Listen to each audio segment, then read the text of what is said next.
kind of started fresh. Go ahead.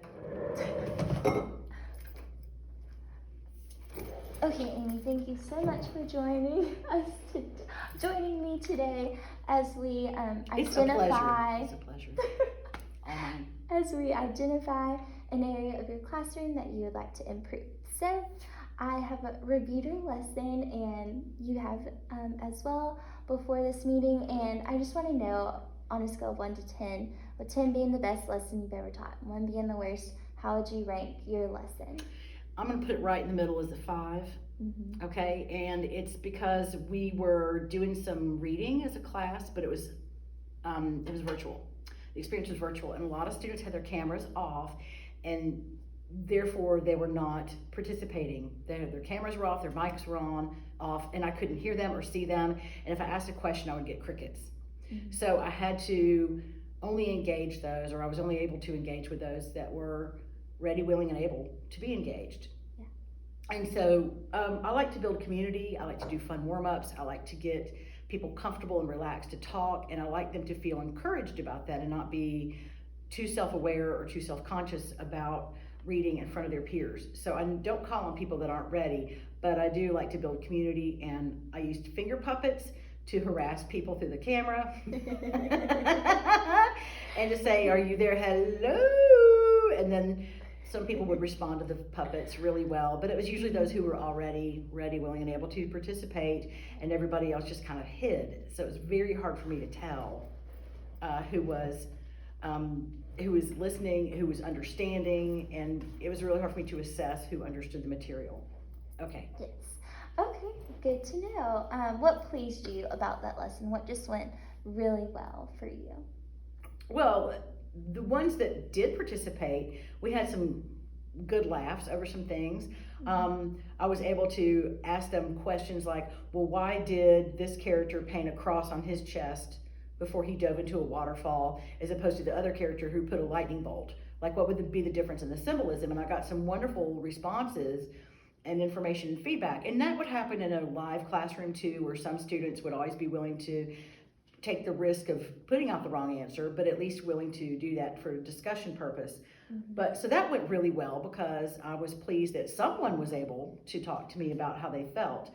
But moving it closer to a 10 in that way, it's hard to say in that environment. In the classroom, I feel like what I could do to move the lesson closer to a 10, now that I have them face to face with me, they have no choice but for me to go around and question them and talk to them individually, low key, just see if they understand what we're doing. Or in group work right now is limited with COVID, so I'd have to figure out a way to get them to trust me, to share even if they're wrong, but just to be willing to take that risk. So did I answer that question all right? Yes, okay, absolutely. Good. Okay, so what would you have to change to move the lesson closer to a 10? Finger puppet harassment, more finger puppet harassment. No, seriously, if I had the chance to get everybody to share out by giving me a notice, I noticed that, mm-hmm. because that's not a right or wrong.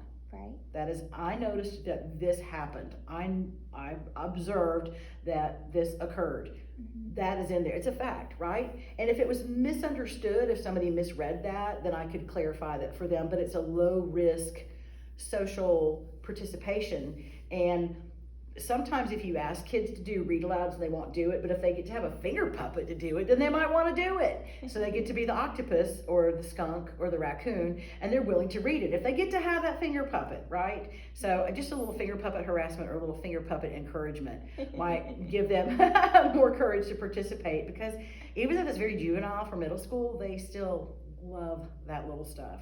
So, yes. Okay, that's my answer. Absolutely, I love it. What would your class be doing differently if it was a 10? More finger puppets. More finger puppets for sure. But in order to get the students more engaged, candy and food always helps, by the way. They love candy and food, and they'll do just about anything for it. Yes, so true. If there's lots of things that I've done in the past, like skits or character share. So you have to come up to the chair in the front of the room, and you're the character, and you're in the hot seat, and I get to ask you questions, and your peers get to ask you questions about what the character's like, and then they have to share that. Now, some kids are more shy than others, so you have to figure out a way to get the shy ones to generate a question, or the shy ones to maybe participate in the whole process of discussing back and forth what they noticed in the book. But that's also a sort of a low risk way to get them to talk, because they're not being asked to read and share their weaknesses and fluency. They're not asked to answer a question and then risk getting it wrong. It's just a fun way to get people out of their seats and talking and doing something from a lateral experience, from just coming in from the sides, doing it from the periphery instead of directly head on. Yeah, absolutely. Kind of like like a different perspective. Yeah. Okay, awesome. Tell me more about what change you would like to see, or what change would look like in your classroom if we were to move that lesson closer to a 10. Okay, well, I guess my baseline, I would set a baseline at 35% for the non-participants to really have to be on track with what they need to know. And it's hard to know that when they hide behind a camera and a mic, but now that they're in front of me, I think what I need to do is have a lot more discussions with them, and probably privately, so that it's extremely low risk and they could tell me what they're thinking, or I can say, well, how do you feel about the story, or what did you notice about this chapter, or what is it that I can help you understand better. But if I do that with a lot of oral feedback for them, and then I think they'll feel better about it, charting their progress, and then telling them 2 weeks later, hey, listen, you're getting better at this, because 2 weeks ago I asked you this question and you didn't seem to understand what I meant at all by inference or by a metaphor, and now you're like figuring it out and you're able to apply it to what you know. And in addition to that, data collection, of course, because you have to measure. Another measuring tool is collection of data, and that's through tests and quizzes, and some of them have not been performing super well on those. And I think it's because at home there are a lot of distractions and a lot of things going on, and in the classroom there are fewer distractions, but that doesn't mean that they are plugged into what you're saying. So starting with formal assessments and with small, low-key conversations on the side, I think I can extract the data both of those ways to get them to move forward. And there's room for growth from 35%, of course. Absolutely. And I wish we could get to be 100. That would really be my goal. I would love to get them all the way 100. It's pretty lofty to get every single student all the way to 100, but if you set your sight at 65% and up from 35%, that's a terrific gain in what you're doing. That's tremendous. But if you set it at 100 and you don't quite make it, maybe you'll make an 85% gain, right? Or a gain to 85%, I should say it that way.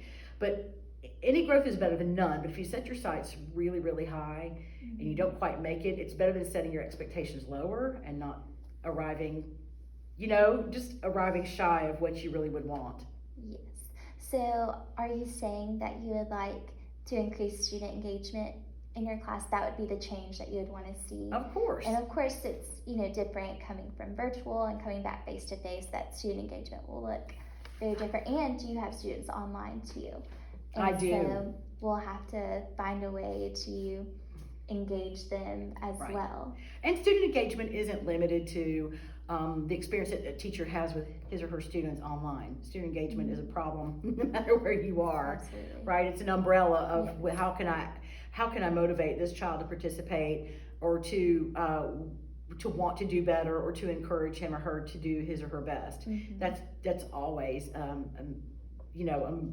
that's always a goal that we always have as teachers, is to move everybody as far up the ladder as we can, so that they like what they're doing and they find it interesting or fun, or they want to know more. They become lifelong learners. Yes, absolutely. I love it. Okay, so we've kind of already addressed how you would measure the change and what you want your goal to be. So if you could realistically hit your goal of being 85% of your students engaged, or even 100%, would it really matter to you? Yes, it'd be incredibly meaningful. And it isn't really about, for me, it isn't a professional goal necessarily. It's also a personal goal, because what teacher doesn't want to see his or her students grow? And it's not because we want to meet the standards on milestones, or because we're looking to make our district look better on paper, or because we're trying to, put a feather in our cap, or we're trying to, climb up to the next level in our building to go somewhere special. For me, it's professional growth is always part of it, but a bigger part of it is to make kids happy. I want them engaged and happy, and I want them learning, and I want them to want to learn. Yeah. So yes, it would matter very much to me. Great. I completely agree. From the teacher perspective, we want students to want to learn, to be fully engaged, to want to ask those higher level questions of, well, this happens, why is it happening? And not just stop at, oh, well, this happens because of this. We want them to, go deeper. And I want them to go home and research some stuff. That makes Yes. makes my heart happy when they come back to school and say, hey, this weekend I looked up such and such and so, and I found out that. I mean, that to me is like the best. That's the best compliment you can get from a kid. Golden That they star. wanted to look up even more about what you told them or what you shared with them. Yeah, Love it. absolutely.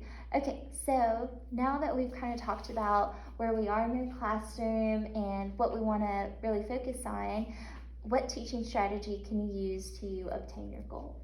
Okay, well, I think conferencing with the students is going to be really important.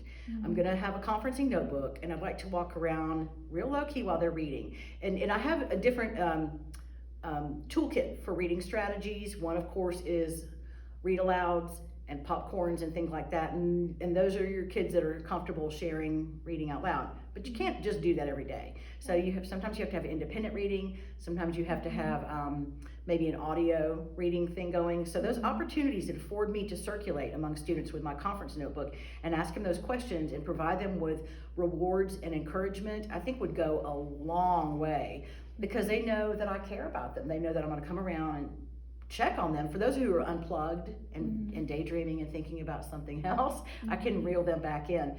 But those who are struggling, or just uninterested, or just don't feel confident in the reading, I think I can make a big difference with reading these small reading conferences in a notebook, and give them specific feedback that they'll see their own progress. That's important for them, not just to hear you say good job, but like, oh, look how much you've changed, and I noticed that last quiz grade was lower than this past one. Look how much you've changed as a student. I'm really proud of you.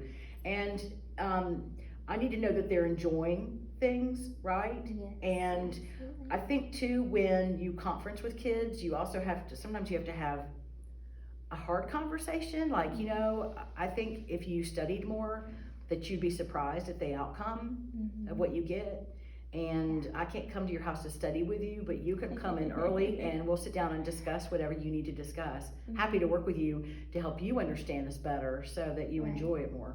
Yeah. But I think one-on-one with kids, just to help them know that you care and you're invested in them as students and as people, goes a long way.